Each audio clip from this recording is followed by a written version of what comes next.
Concrete garden art. For today's backyard adventure, I'm going to walk you through from start to finish how do you make one of these things. Usually concrete, there's other products you could use, mass production, make some of these out of plastic, things like that, but you can totally make a concrete garden statue for your yard. Not only that, but like this tortoise here, I made this several years ago, probably 6 years ago, and I've made 150, 200 of these over the years. Many of those have been given away as gifts, housewarming gifts, just fun items to bring over to people's houses, even prank things or whatever. I've had a lot of fun with these things, and they're all over. They're out in Florida, they're everywhere in between across America, definitely here in my area, the Northwest here. But I'm gonna walk you through a couple videos. How do you make one of these from start to finish? So today's video is going to be first about how to make the latex rubber shell, the mold. That really is what gives it its form and its shape. That's a key part. Some of these bigger statues will require a fiberglass mother mold, a shell, and so the second video is going to take you through how to build that, get that all set up, and then the final video will talk about finishing them off. If you want to get, whether it's moss or paint or stain them, get that all geared up, and then get those out in the yard. So check out today's video and this adventure. It's been a fun one. It's been a little bit of a long one, but I hope you enjoy it.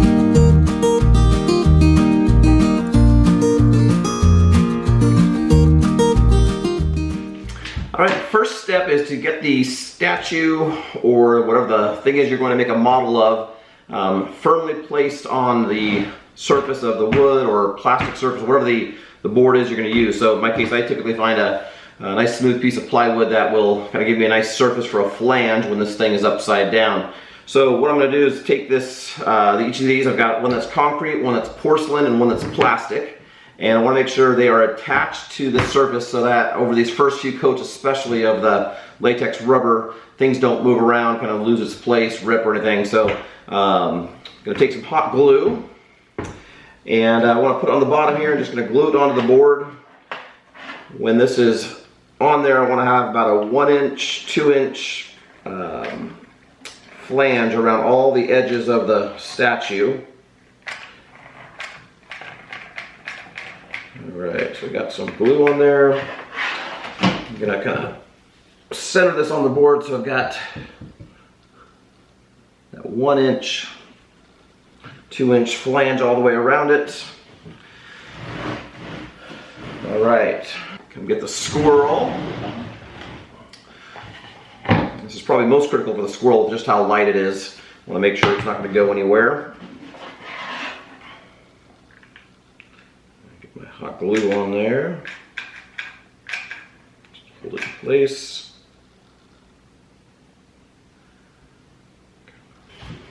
Trade places with the chicken rooster. We've got a little debate in the family going on about whether this is a chicken or a rooster. We've done hens and eggs and all that, and to me this looks like a hen, but you know, if it was a rooster, I feel like I'd see a little bit more there, but someone in my family thinks it's a rooster with the way the tail is, so put in the comments what you think this thing is. So we'll take this chicken and same kind of thing. Now I've got I picked this up at a thrift store, and typically look around thrift stores for any possible statues that could be turned into a mold. And just knowing how many people have chicken coops and just enjoy farm animals and that sort of thing, I figured this might be kind of a popular one to sell at kind of some of those, what do you call those places where people sell stuff. Alright, well, these don't come off real well, but just want to have a nice even surface around for this to go onto the board. Good enough.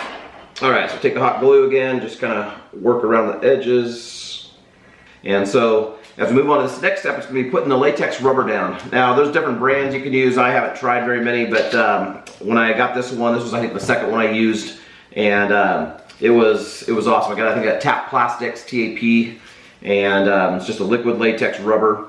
And buy a gallon of this. It's pretty expensive. It's like I think I got this. It was like 110 or so. What was the price tag? Yeah, 110. All right, for part two, we're going to go ahead and take these statues that are glued on here and put the latex rubber. So open this lid up. And oftentimes when I get a brand new pail of the liquid latex, I want to kind of check the surface. Sometimes there can be kind of a hardened top, depending on how long it's been sitting. And yeah, this looks like it's in pretty good shape, so ready to go. I always take my chip brush, and after I take the wrapper off, kind of take my hand just in case there's any loose bristles, get that ready to go. Just want to get a nice coat all over it. So nothing magical about this, just like painting a statue or something. I'm just trying to get all this on here. And as I paint this liquid latex on here, it's going to be see-through, very transparent, it's very thin.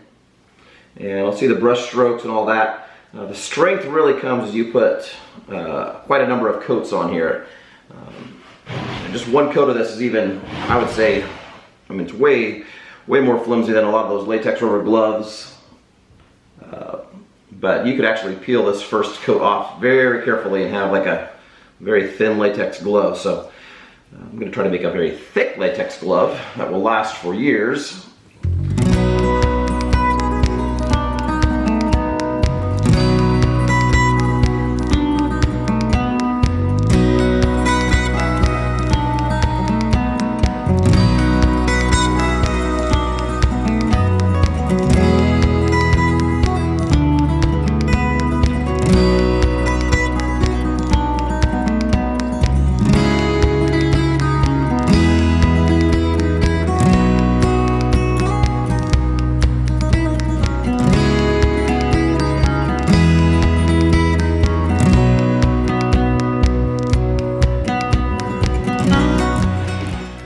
Alright, so we've got the chicken done. Put a nice light coat all the way around it, cover the flange, and just gonna let this dry. Because I've got windows here, I wanna make sure that's out of the sun now that I've got the latex rubber on there. You know, if the sun were to shine through there, so I'll move these while they're drying out away from where sunlight will hit those.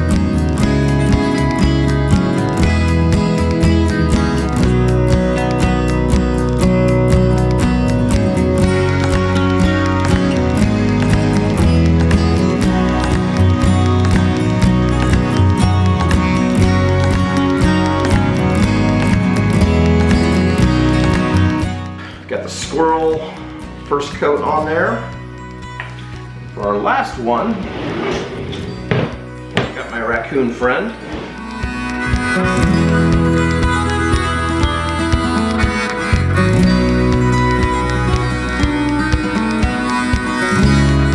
I like raccoons, but I don't necessarily like them around my chickens.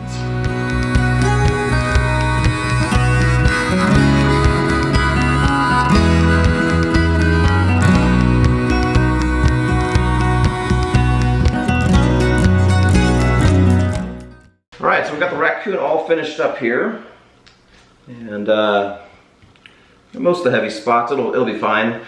So with these three statues all wrapped up, they're going to dry for a day or so. I'll kind of watch and see if I've got some thicker spots I missed and come back and see discoloration. Usually what happens is it dries, it kind of changes the color a little bit so I can see where it's dry and where it's wet. And definitely want this completely fully dry, especially this first coat. Get it fully dry before I put on the second coat. Alright, just like that, it is dry. We have our first coat done.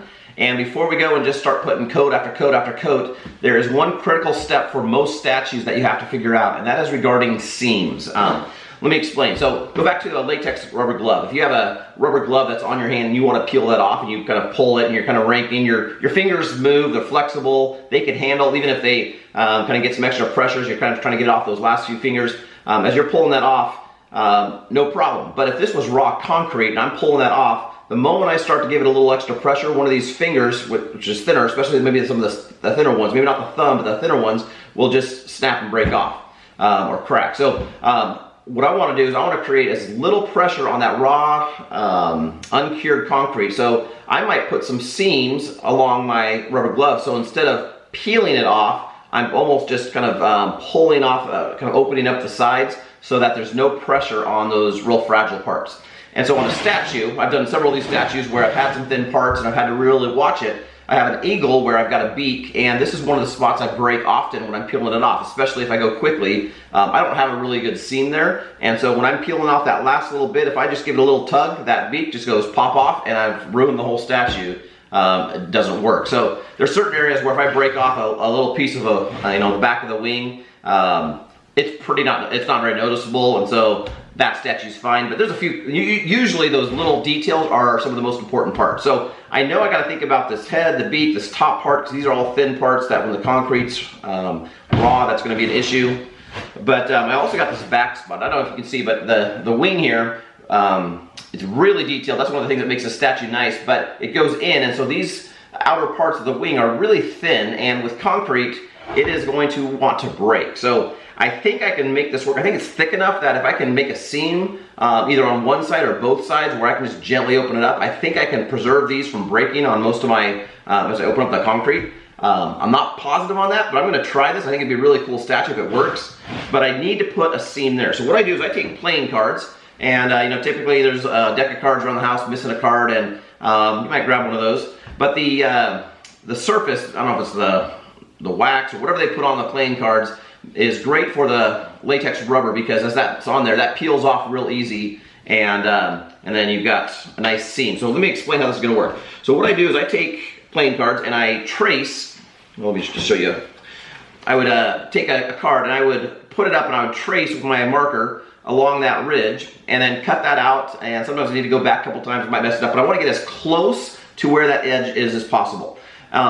Why am I choosing the edge here is that I want to hide that seam. If I put it out in the middle of the chicken and put the seam here, it'll work, but I will see that seam line forever in that concrete. It'll be rough, you'll see, okay, there was definitely a seam there. So I like to hide my seams on the edges of spots where it'll be hidden. If it's not on the edge there, it might be in between kind of some of these, the bumps there. So I'm trying to find a spot where wherever the seam is at, it's pretty invisible. So what I'm gonna do is I'm choosing this as the outer edge is one of them. And I'm gonna hold that up there, I'll do the marker, and then I'll cut it out. Let me show you a sample. I did one a moment ago.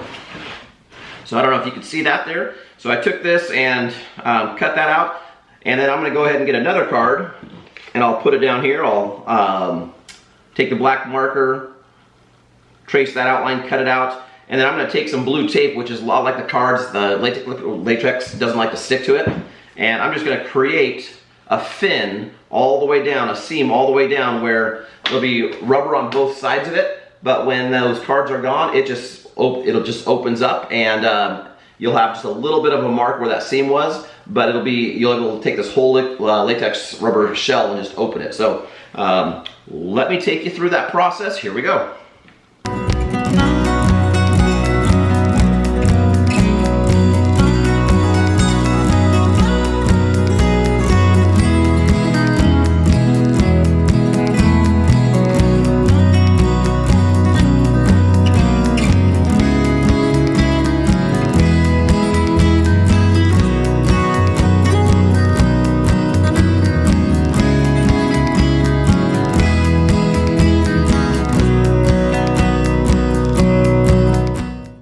All right, so you can see here I'm slowly getting the cards wrapped around, and what I'll end up doing is coming back in here and cleaning this up a bit, but I'll have my seam so that those two pieces can come together. And so I'm just trying to make sure on this outside part, I follow the line as much as possible. And there's small little cracks, but I'll end up taking an X-Acto knife after this is all done, and I'll cut that seam, and it should be really thin where it'll just it'll easily break, but the thick parts of the rubber will be where that seam comes together. All right, so we are ready to move on to our next part. You can see here I've got the cards and the blue tape. I created a little bit more complicated of a seam. Decided to go ahead and take the beak and the top here and go all the way around. So this seam is going to cut all the way around the bottom of the wing. There's a little bit of a kind of a hidden spot where I hope that seam is not real seen. The seam is not real seen. And going back there to the tail, this is where I was also really concerned. So I went ahead and went up and around and then down, and then this is where it'll fully split apart here at the bottom. So I think this is going to make it easy to take apart. I don't think those seams are going to be real noticeable. Should be pretty minor. Right on the end of the feathers there. All right, so the raccoon does not need as much of a seam. I think between the nose and just the bulk of the body, there's nothing back here that would break from raw concrete.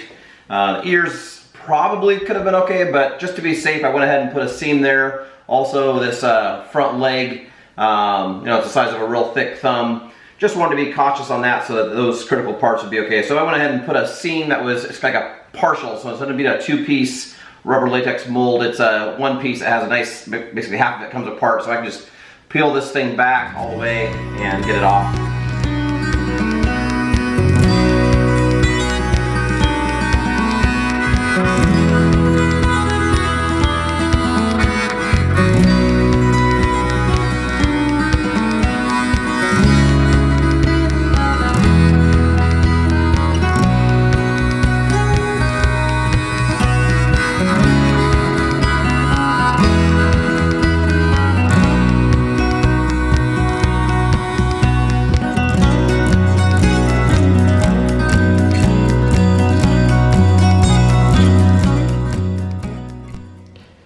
All right, we'll start with the raccoon, and you'll be able to see, and there's some cracks where it wasn't thick enough, didn't necessarily cover the all those seams. Like right there up by the ear, there's a little crack. So with a couple coats, that's going to get filled in, and with the 15 coats, this thing's going to be a nice, nice thick wrap around there. And then there's the rest of the back. I'll take you to the back side. You can see. So that's going to build up that crack right in there, right along that seam. That's going to build up as I put more coats on there, and right there at the bottom, that's going to be filled in. So as this video progresses, you'll see how that looks. Let's go over to the chicken. So again, I've got that seam that goes through, and even in the back side here. So I'm going to need a lot along that edge, both sides. One of the spots that I typically have to pay attention to is that underneath. I don't visually see that as much, so I need to make sure that I cover that. So as I start this next coat, and this is probably going to be similar for coats 3 through 5, I'm going to really watch to make sure I fill in the where that seam hits the chicken. Just really want to build that up. Not too thick, I want to keep it even, but want to really build that up and go out to here. Some of this will end up getting cut off later on, so I don't need to be real exact on the outer edge, but I want a nice 2-inch lip all the way through for my seam. And so I'm going to kind of focus on that. And when I have it on this, I have it on a paint can, so I can just kind of easily spin this around as I work and kind of see kind of at eye level what's there without too much problem. Some people who get real fancy into this, they create some sort of I don't know, lazy Susan type thing that they can just spin it through, but this works pretty well for me.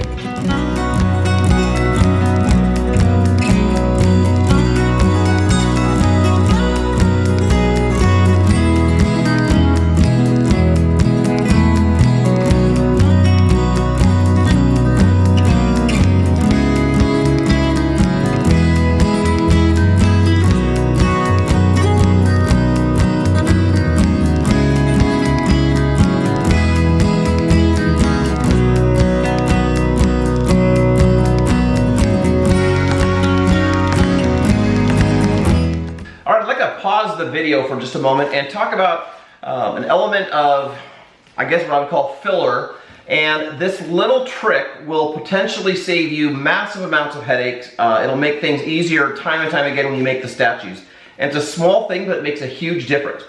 So the general concept of these statues is there's a shell that's going to go and a fiberglass shell that's going to go and capture this. And I'll be showing you that in a future step. Well, as I take that shell apart, if there's any sort of ridges that kind of allow that, that hard shell to hook, it's going to be very difficult each time I make a statue to pull this thing apart, because it's going to want to pull that statue apart. And it'll either lead to broken statues, or it will, the whole thing won't come apart. There'll be other issues that will come up. So one of the things that you want to do is you want to put filler in and kind of cover some of those gaps.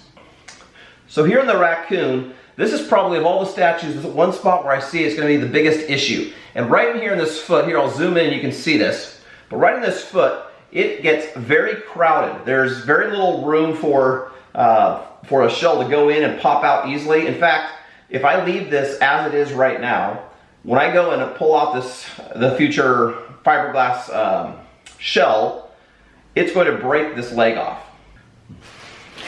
All right, so what I have here to fill is I've got polyfill. It's a polyester pillow crafting store sort of thing. And what I'll do is I'll break off a small piece. I'm gonna lather this up with some of the latex, get it kind of all squishy, and then I'm gonna plug it in there. Now when this dries, that spot is not nearly as flexible as just the normal spots, but it makes it so that that shell will pop off easy. So as much as possible, go minimum, try to fill in with latex, try to avoid using this too much, especially on areas that are kind of questionable, but it does make it easier. So a lot of times on the bottom where there's this like ridge down here, this is a great spot to use it because that pops off pretty easy, but want to make sure that I can get that off there. So I'm going to start with that. And what I typically like to do, I'll come through here, kind of paint it a little bit. All right, then I come back in and get this with my fingers, make sure it's all wet. This stuff, when it dries, it just peels off super easy. In fact, after about 5 minutes, it'll peel off my hands and I'll have kind of that. But, all right, now I want to kind of stretch that.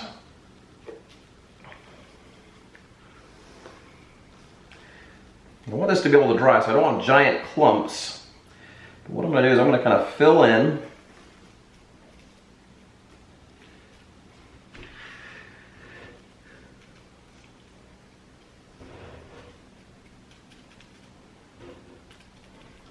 So then I'm going to let this dry, and then I'm going to come back over with a few more coats and get that kind of stuck in there. All right, so this is a day later. Here's the filling. You can see almost it looks a little spongy, but I'll go back over that in a moment. Okay, so here on the left you can see the filler. On the right, there's nothing there. That's what the difference looks like after one day. I'm going to go back and coat over that and show you what that looks like. All right, and just like that, we have 14 coats, pretty generous coats of the liquid latex rubber painted and dried on these things. The process that you could not necessarily see, this has taken a couple weeks. I've typically done one coat after work or on a day in the weekend or whatever. One coat per day. Put it on fairly generously, not big and globby, but I definitely was not thin, and let it sit for a full 24 hours. That's just what worked with my schedule. I remember other times I've done this, I've been able to do it in the morning, and it was in a nice heated room to where later in the afternoon I could come back, get a second and even a third coat in the evening. But I would just come in after work, put a coat on there, let it sit and dry. Now I took these things and I did store them in a spot that was away from any sort of direct sunlight. That is a key part. You want to keep any sort of latex rubber mold fully out of the sun. So you might bring it outside, take a picture, get it out of there. Don't store it out there, don't build it and let it sit in the sun. The sun, when the UV and the sun, when it hits these things, it's not that it melts it and just turns into a glob, although it might do that. I've never tried that, but it definitely turns these things sticky and gooey and just destroys them pretty quick. So if you want to be able to get 100 to 200 statues out of these things, it's important to keep these things in the cabinet closed up. When you're actually making the statue, don't put those out in the direct sunlight. Put those behind something to where it's just not an issue with sunlight. All right, as I step out here into the workshop, I am ready for the next video, which is going to be all about how to create fiberglass mother mold for this statue. So this is done. The other ones are done. They're dry. They are ready to go. And I could make a statue out of these without making a mother mold, but I'd have to have something to support it, because when this thing goes upside down and it's empty and I'm got this board off and it's all empty, ready to go, and I'm pouring concrete in here, this rubber will just fall over the moment much weight hits it. So I need something that's going to hold the shape, hold this in place, so that I can have this here, let it dry for a day or two with tens and tens of pounds of concrete in there.